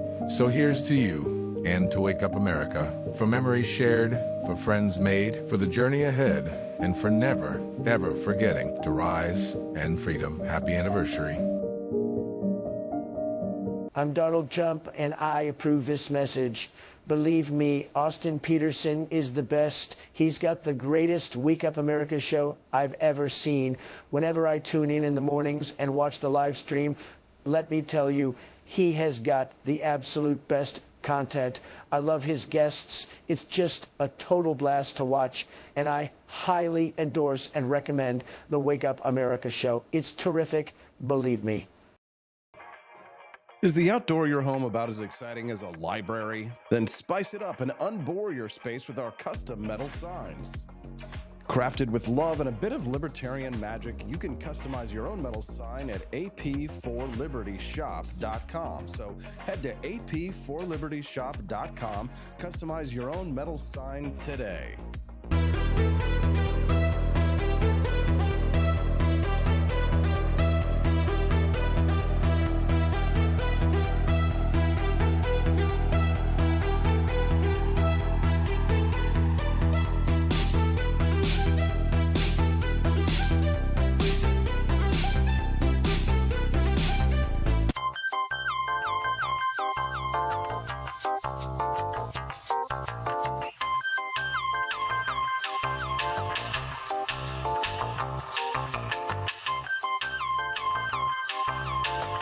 Welcome to a world of vocal discovery at Peterson Voice Studio.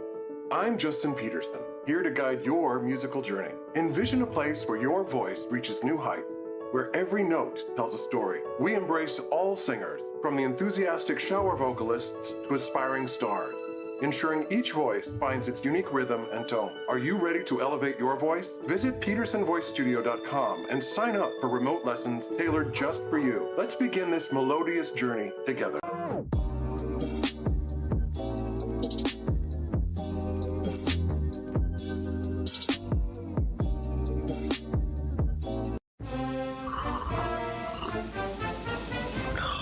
Tired of spending your hard-earned money on woke corporations that don't share your pro-freedom values? Fed up with sipping liberal lattes and progressive cappuccinos? Introducing Founding Flavors from AP4 Liberty Shop. Get your day started with Washington's Revolutionary Roast. As robust and principled as the man himself, this blend is the shot of energy heard with Adams's Patriotic Perk. It's as dynamic and balanced as the U.S. Constitution, sure to awaken your spirit of liberty. For the aficionados, we've got the Jeffersonian Java, a complex mix of flavors that speaks volumes about your refined tastes. And don't forget Betsy's Liberty Lullaby, our decaf option, crafted with the same care and dedication Betsy Ross put into our Star-Spangled Banner. This blend lets you enjoy the taste of freedom anytime without losing sleep. No woke beans here, folks. Just pure, patriotic, pro-freedom flavors brewed with love for liberty. So why compromise your principles for a cup of coffee? Stand up for your values, perk up your patriotism, and start your day the American way.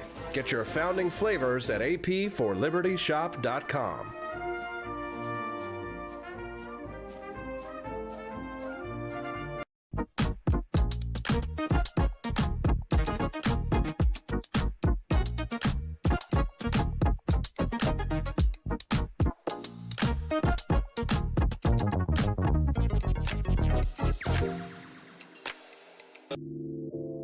Wake Up America show, our bonus content theme will look at video games with libertarian themes.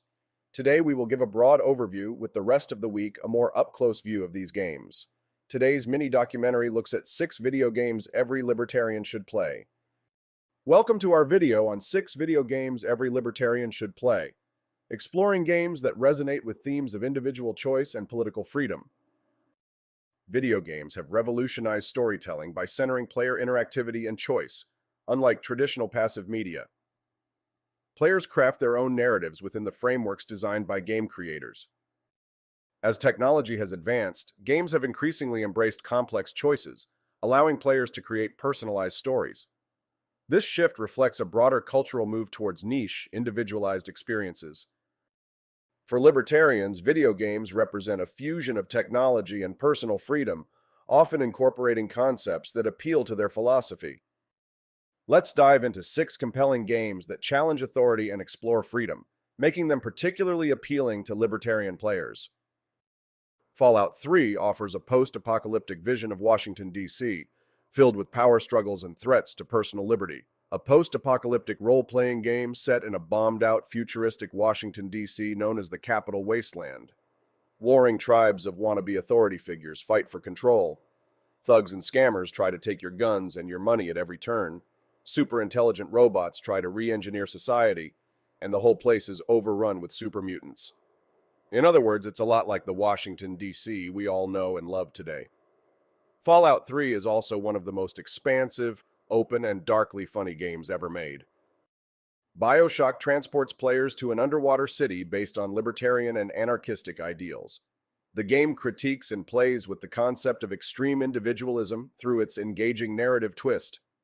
Players fight their way through the ruins of an Art Deco underwater city set up as a kind of sci-fi anarchist utopia, where biological modification is plentiful, looters are treated as scum, and the pursuit of individual desire and accomplishment is treated as life's most noble goal.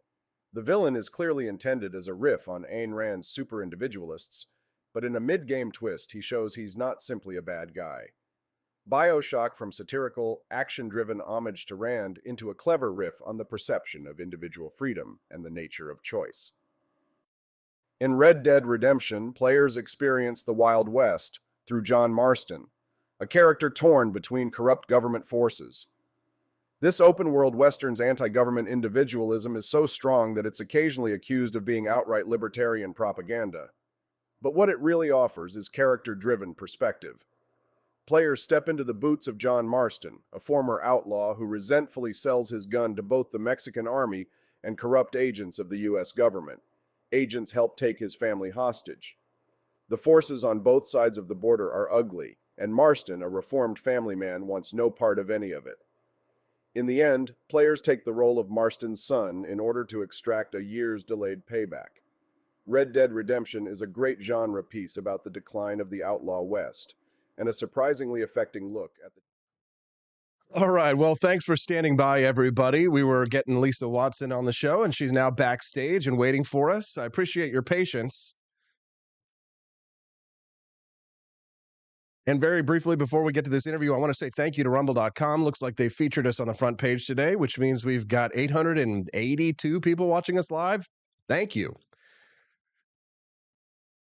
I'm grateful to have you here. Please do click that like button. And if you do enjoy the content that you show on the show today, make sure that you click that follow button or subscribe so that you can join us regularly. The show schedule is Monday through Friday, 7 to 9 a.m. Central Time. So make us a part of your Wake Up America morning routine. We'd be glad to have you. And of course, check out our sponsor at Preserve Gold. If you'd like to get more information about how to invest in physical metals, text the word Liberty to 50505. That's Liberty to the number 50505.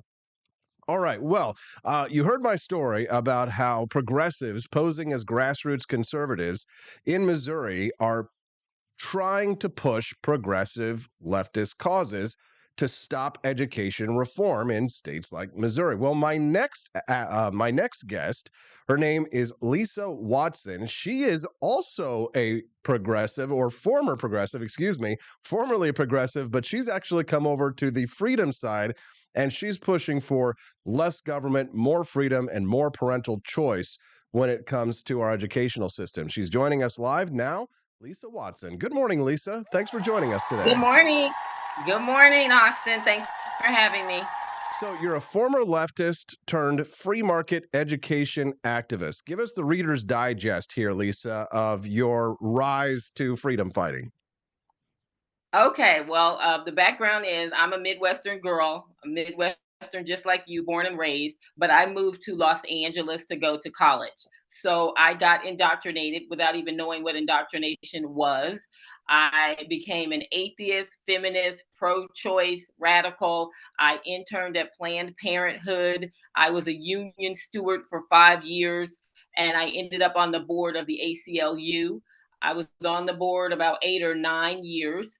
I was the affirmative action officer for the ACLU. I was the former president of the Kansas City chapter. I sat on the national board. I co-founded the Racial Justice Task Force, and I had become an atheist, as I said. I had a radical encounter with Jesus. I got saved. did an autopsy over how did this happen to me. And in the review, it took a while. That's a whole different interview. But as a part of the review and me coming to understand what happened, I remembered the indoctrination and what happened to me in college. And I knew that education was the foundation for what the left was doing.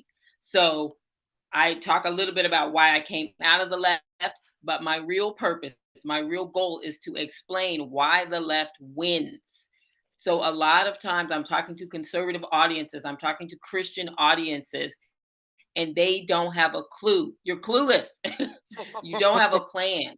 So they have goals. So when you have a specific goal, now you can create a strategy that's going to walk you to that goal. You can't wing it. So if you remember just a few things that I said, one of them is the left is not winning by accident. They're winning by design. So they're designing frameworks. They're designing models that if you implement these models, you will automatically meet your goal. It's on automatic pilot. Think of it like a conveyor belt. And the biggest conveyor belt that the left has is K through 12. That's 50 million soldiers that are being trained. Think of K through 12 as a boot camp, just like in the military. You go to boot camp, you go to basic training. So they are training K through 12, 50 million. So if they have a 1% success rate, 1% would be 500,000 new Barack Obamas, AOCs, Talibs, Omars, Kamalas. 1%. You don't think they can get a 1% success rate? Let that sink in, Austin. The number one thing you have to do is take out infrastructure. When you're in a war, they take out the infrastructure. They bomb the trains. They're going to bomb the munition plants. You have one goal. Take out K through 12. You need Terminator determination. She'll be back. Lisa Watson joining us live right now. She's a free market education activist, a former Wokie who's now awake and fighting for freedom. If you like what you're hearing this morning, do click that like button on the stream. Our friend Mighty Megatron donated, said, Lisa is my story. I'm an inner city kid indoctrinated by the Dems growing up. I finally had a red pill moment, and when you realize how you were brainwashed by the left and used, it will pee you the F off. Thank you, Mighty Megatron. Lisa, the communists are taking over the schools. It's been going on for quite some time. They are trying to indoctrinate our children. No. No. I said they're not winning by accident. They're winning by design. Now let's look on the other side of the equation. Austin, there's 99,000 government schools, 99,000. Guess what? There's 330,000 churches that sit empty 90% of the time. Activate those churches, turn them into one-room schoolhouses. You have 3 times more infrastructure. You could wipe them out in a decade. Does that make sense? So it's not only what they're doing, it's what you're not doing. Right? All right. That's right. That's right, Lisa. You've probably heard the story of school choice, Austin. What is school choice? Is a funding mechanism. So funding mechanisms to build micro schools. So let's get this going. We have everything we need to win. We have the buildings. We have the people. People prefer free market to socialism 100% of the time. But are they being presented with a better alternative? So once we can create small micro schools that'll be more customized education, every parent would prefer that. We could do it for probably half the price. So now we have the legislation that is favorable. So we have the tools that we need. Let's just get these churches activated, start opening up one-room schoolhouses, and stop giving all the credit to the enemy, even though they do have a plan and you don't. But now we have a plan. Now we have a strategy. Let's just get this going. Tolly 1982 over in the chat says, I love her already. Cecilia H says, I like when people see the light of how bad the Dems are. Rvolt 24 says, a radical encounter with Jesus. That's an eloquent description of what often happens. The scales fall from your eyes. Great. So you've got some new fans in our audience set here, Lisa. Talk to us, though, about, so talk to us a little bit about, like, what's next. I mean, you know, it's kind of a big big ask to say, well, just activate all of those churches. What are you actually doing to make that happen? What are the boots on the ground approaches that we need to take to get from where we're at to where you'd like to be? Well, we actually have, as I said, once you have infrastructure, which would have been the biggest hurdle, but when you have when you can drive around America, and I'm going to ask your audience to do that because that's what I do every day. When you're driving around, notice on a random Wednesday afternoon when you drive by 5 churches to go to the grocery store that the parking lots are completely empty. You don't think they could get 50 kids in the average building? You literally have free curriculum. Get the godfather of the libertarian movement, Ron Paul, actually has free K through 12 curriculum. Well, he has free K through 6 curriculum. You don't think they have television, flat screen televisions? So the leap isn't that big. We just have a training, a bit of an understanding about what we're up against, because the conservatives are pretty clueless. Yeah, we actually have a lot of grassroots conservatives here in Missouri who have been working against education reform because we've had leftist progressive activists posing as grassroots conservatives trying to stop us from advancing education reform. The left will do absolutely anything it takes to stop people like you and me and Camille and others from advancing our ideas, won't they? Yes, I actually have. Before COVID, I had already started having conversations with conservatives trying to explain what they're up against. They still think these people are their friends and that they can be reasoned with. It's ridiculous, number one. Number two, they literally defend the government schools and they have these ridiculous strategies like they're going to take over the school boards. But I've asked everyone that has that strategy, how many school boards are there? I've never had one person that even knew how many school boards there were. So you're telling me you have a plan to take out something you don't even know what the numbers are. They're just winging it. The left is winning by design. They have training and strategies. How many times I have conservatives tell me that they know about Saul Alinsky? Okay, that's literally a plan that was written. And Saul Alinsky, I'm pretty sure 100% of his aims have already been met. So it's a little late to be reading the plans after they've already succeeded. Yeah, Number one. Number two, that's old generation. The left already mutated from that 10, 15 years ago. Yeah, that was Barack Obama's inspiration, Saul Alinsky's Rules for Radicals, and the tactics that were advanced in those in those books. Those are actually important tactics that conservatives and libertarians need to take upon themselves and turn around on the left, because those tools are highly effective for advocacy if you don't have money or power. Because let's be honest here, Lisa, the left owns all of the institutions. They own the media. They own they own all of academia. They own Hollywood. They own all of the bureaucracies of the deep state of the government. And what do the conservatives have? They don't even have the churches entirely, Lisa. As my friend Cecilia said, yeah, you know, right. a lot of these conservatives are progressive as well, or these churches. You're right. You're right, but you have to understand the mechanism that was used. You're using 2 different models. So I'll give you an example. A conservative issue, let's just say there's a tax levy coming up. Conservatives get activated. They don't like taxes, right? Correct. Right. So conservatives don't like taxes. Actually, nobody likes taxes. You get activated. You want to defeat this levy. So they defeat the levy. They win. Then what happens? They go home. They won, they go home. That's called issue advocacy. That's what conservatives do. They take an issue, they create a little buzz around it, and then they defeat it. And then they go home. But that is the opposite of what the left does. The left takes an issue, and I'll use a famous issue from 100 years ago. Women wanted the right to vote. So they rally around it, they create their buzz. But they don't go home. After women get the right to vote, they take that issue and they put it into a social movement. So the feminist movement of the early 1900s is still going on. Why is it still going on when they won the issue 100 years ago to vote? Because it wasn't about the vote, it was about the movement. The movement will transform the culture, and it's supposed to be multi-generational.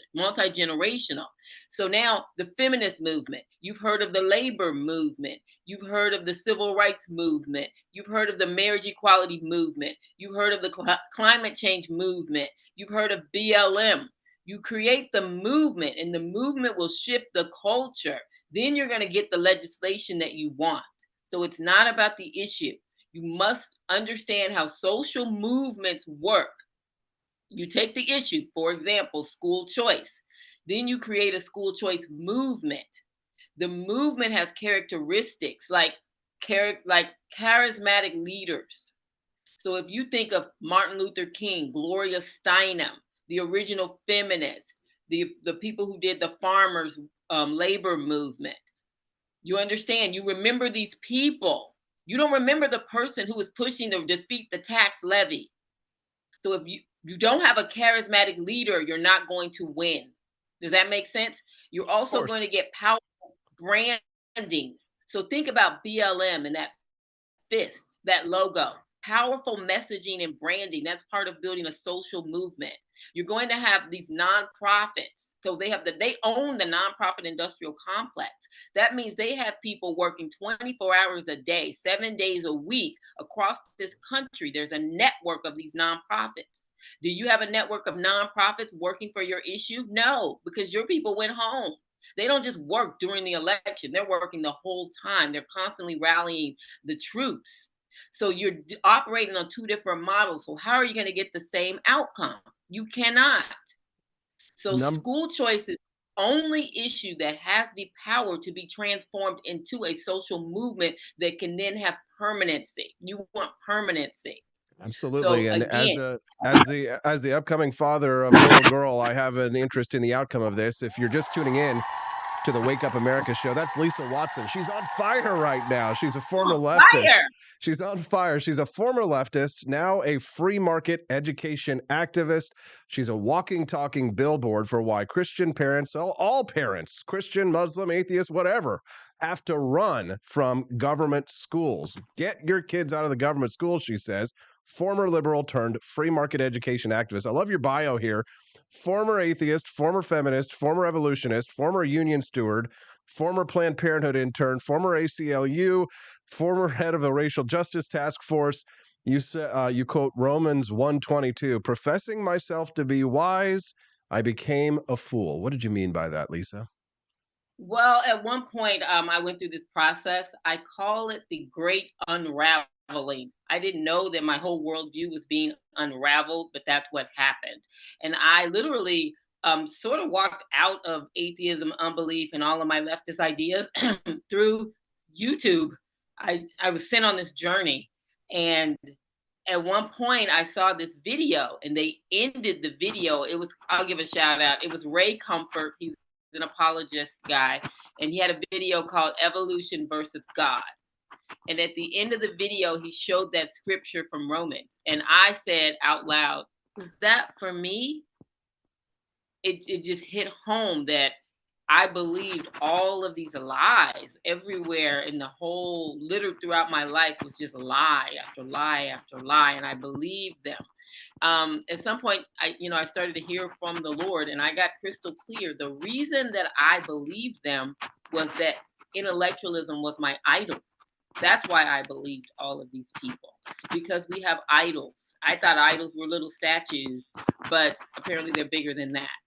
So again, just like one of your followers, your guest said, you get totally PO'd when you realize the lies that you fell for, and you get activated in a way that most Christians that I meet are just not activated. I'm like, get out of the way.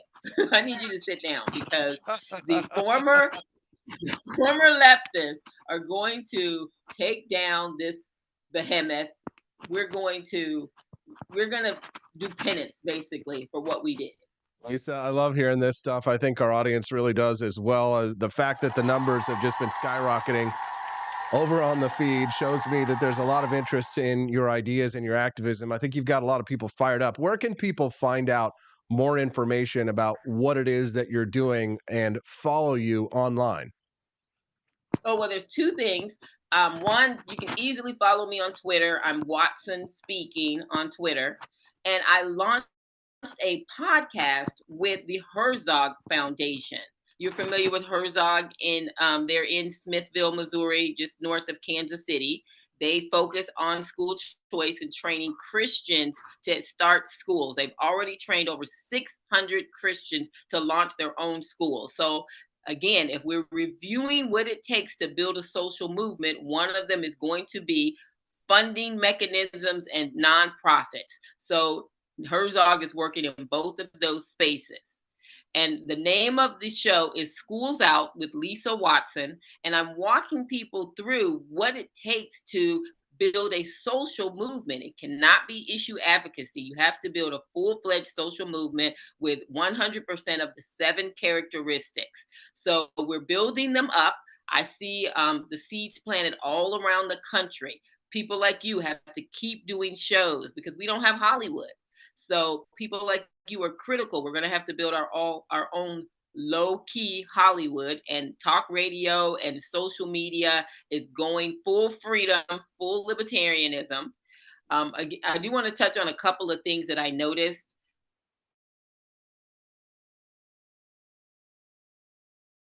Well, looks like we're losing her there. We're losing the signal. That's unfortunate. I didn't do it. It wasn't me. I wanted to let her speak, guys. Unfortunately, it looks like we lost the signal there, Lisa. But we're getting to the end of the interview. Can you just share with us where people can follow you very quickly before we go? Speaking on Twitter, and go to Herzog Education. My show is Schools Out with Lisa Watson. Schools Out with Lisa Watson. There it is. Schools Out with Lisa Watson. You can follow her on Twitter 5 day a week. News talk show. It's live. Our guests are live. Everything that happens here, for the most part, is live. Every once in a while, we play an interview from before, if it's an interesting one, though. But it's live, folks. So if you'd like to find out what's happening in the world as it's happening, in the world of economic freedom and personal liberty, click that follow button, subscribe to the channel, and come back and join us every Monday through Friday, 7 to 9 a.m. Central Time. That's Mondays through Fridays, 7 to 9 a.m. Central Time. So before you go, and before you exit through the grift shop at apforlibertyshop.com, don't forget, visit our sponsor, Preserve Gold. Text the word Liberty to 50505. Get more information about how to invest in gold and silver, hard metals, hard currency, at our friends at Preserve Gold. You can also grab the link below for the free informational packet as well. There's a link, or you can just text the word Liberty to 50505. Okay, great show today. Love getting to hang out with Barney Stiles, Tolly Owens, Cecilia H., Mighty Megatron, Quest Fanning, my brother Justin Peterson, Robbie Thurman, Andy Yopperman, Rare Camellia, R Volt 24, P. Buri 75, first time here. What's up, Buri? And Quest Fanning and Guoka Sinners, Mommy and Joni Rankin, and so many others. I know our friends over on YouTube are hanging out as well, too, and on X.com. Thanks, everybody. We'll see you guys here tomorrow. Exit through the Grift Shop. Visit apforlibertyshop.com. Get yourself some delicious Founding Flavors coffee or some Javier Milei merchandise. And we'll see you guys here tomorrow, 7 a.m. Central, sharp. Don't be late on the Wake Up America Show at wakeupamericashow.com.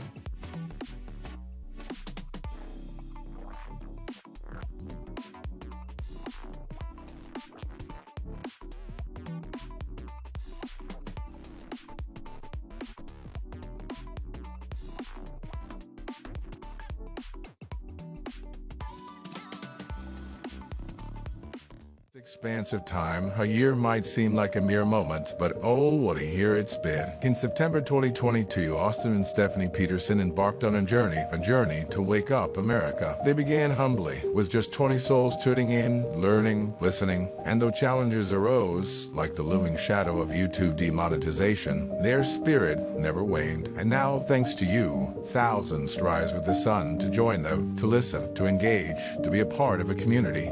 So here's to you, and to wake up America, for memories shared, for friends made, for the journey ahead, and for never, ever forgetting to rise and freedom. Happy anniversary. I'm Donald Trump, and I approve this message.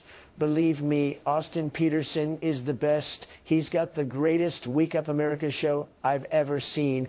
Whenever I tune in the mornings and watch the live stream, let me tell you, he has got the absolute best content. I love his guests. It's just a total blast to watch, and I highly endorse and recommend the Wake Up America show. It's terrific, believe me. Is the outdoor your home about as exciting as a library? Then spice it up and unbore your space with our custom metal signs. Crafted with love and a bit of libertarian magic, you can customize your own metal sign at ap4libertyshop.com. So head to ap4libertyshop.com, customize your own metal sign today.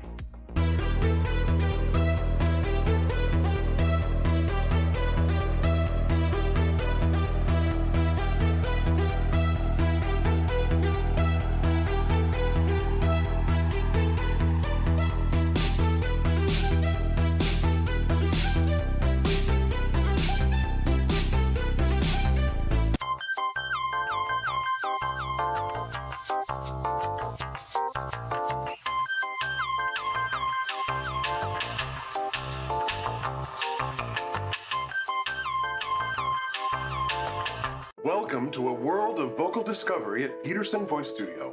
I'm Justin Peterson, here to guide your musical journey. Envision a place where your voice reaches new heights, where every note tells a story. We embrace all singers, from the enthusiastic shower vocalists to aspiring stars, ensuring each voice finds its unique rhythm and tone. Are you ready to elevate your voice? Visit PetersonVoiceStudio.com and sign up for remote lessons tailored just for you. Let's begin this melodious journey together.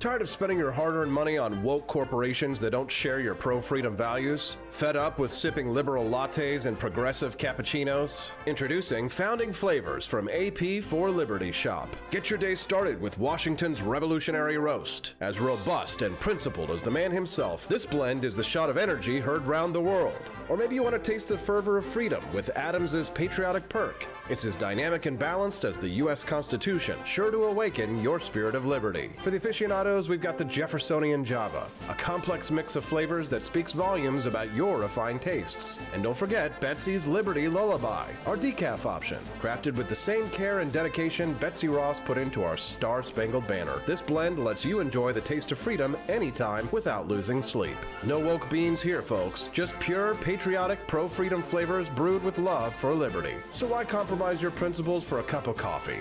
Stand up for your values, perk up your patriotism, and start your day the American way. Get your founding flavors at ap4libertyshop.com.